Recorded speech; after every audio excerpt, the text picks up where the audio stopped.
Good evening. Good evening.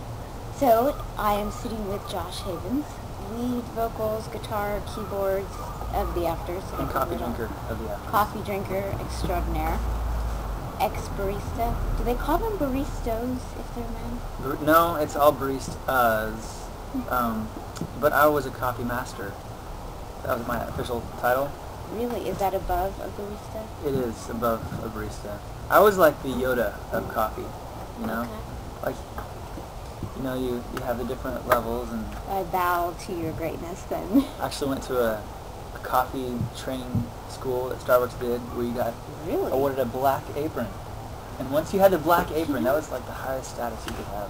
Wow, good. When we were at, no, seriously, the Dallas Museum of Art has these date nights every so often on Friday nights. And Chris and I went, and they had a Starbucks coffee tasting. So it's like a wine tasting, but those for are great. that. And they paired up with different cookies. I don't know. well, you have cookies of chocolate. Sometimes Yeah, they there's do a have coffee you chocolate, pair up that's with right. mushrooms, raw mushrooms. There's one that you pair up with blueberries, or lemon, or there's all kinds of different things. Kiwi. I know. Well, so But anyway. I could taste a coffee usually in time. Okay, so, well, you're in Yeah, let me think. That must be Pete's French fries. I'll go check the bag later. Latin American beans. There's a hint of chocolate. Yeah. Well, and you're also artist in residence at Christ Church. Yes. What does that mean? Well, you know, last year, or I guess it is last year now, it was a couple months ago, Jed, who's one of the pastors in Chapel Hill, we started to get to know each other a little better and started hanging out, and we've been going there for 2 years, but I tour so much that, you know, a lot of Sundays Kara would come with the kids without me, and she even went through an entire pregnancy where she was going to church every Sunday. And she thought, I'm just sure that everybody thinks I'm a single mom. And, you know, I really enjoyed spending time at home and being able to I really want to be involved in our home church. And he asked if I could fill in on some dates that I was home because the Chapel Hill worship leader was gone. So I started doing that. I just really felt like God was saying, you know, this is what you need to be doing now. And so for the spring, you know, we kind of we're writing the next record, and we're kind of taking some time. We've been touring so hard for the last 4 or 5 years, playing 200, 250 shows a year, and so we just need a little bit of time to kind of slow down, spend time with our families, really plug into our home churches and reconnect, and it's just been awesome. Great. So tell me, how did the Afters get started? Well, it all started with coffee. Look at that, the greatness of coffee.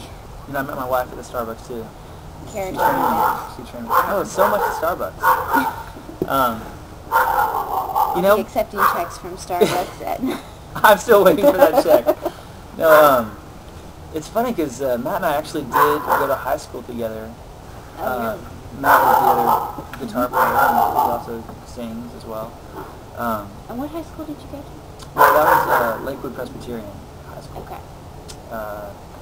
He was a couple years ahead of me, so he was way cooler than me. I went to high school in Mesquite. Oh, you did? You which high school? Poteet. You know, Matt actually substitute taught at Poteet. Seriously? A couple years ago, about 6 years ago. Anyway, sorry, I interrupted you. So, No, so we Matt went to high school together. we didn't know each other that well because he was a couple years ahead of me, and he was in choir and I was in choir, so we knew each other from that. And there was a couple plays that we were in together, but we were never really great friends or anything. Right. He wasn't that much into music at the time. He started playing guitar, you know, kind of at the end of high school, and I was really involved with all the music there and stuff. But anyways, he came into my Starbucks that I was working at, you know, after we graduated and stuff, and I remembered him from high school, and remembered he was a really cool guy, so put in a good word with the manager, and we started working the morning shift together. We'd come in at 5 o'clock in the morning. Neither of us are morning people. I mean, we're the worst people that you could hire to work a morning job. And we'd come in so groggy and start making coffee. And we were both leading worship for different college groups and different church groups. So we always had acoustic guitars that we brought along. You just had them strapped to your back. We would keep them in our car, sometimes bring them in. Right. And one day we had a really slow time in the morning between customers. Let's pull out the guitars and just play some songs. It's amazing that you were able to play at 5:30 in the morning. Yeah, you know, the things that you do when you're bored. So we pulled out the guitars, we started writing music, playing covers. We would actually make up songs for people's drink orders. We'd say, all right, for the next 10 orders, we're going to sing country style. And then it's going to be polka, and then it's going to be opera. It's a great way to develop your musical voice, really. Yeah, exactly. All grande, no, whatever. So that was really fun, and we really connected with the customers through that. Yeah. And we had customers that were so loyal. Like they would come in and they'd want to hear their drink orders. People started telling us that we sounded good together. So we actually booked a show. It was at DTS. It was for their mission trip. And somebody asked us if we could put together 6 songs for their missions conference. What year was that? That was 90. It was the year before I came. Okay. I think it was 99. It could have been 2000. It's possible. It's 2000. I'll be very ashamed of myself for not remembering that. I'll have to ask Kara. You know, I think it was 99. Okay. Because Let's say 99. I think we weren't married yet, but we were getting there.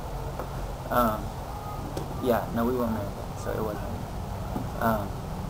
And we just put together some songs. We wrote some songs. We asked his brother to play cello with us, and had another friend play percussion, and it was very organic, and people loved it. And so we thought, maybe God has something in store for us with this.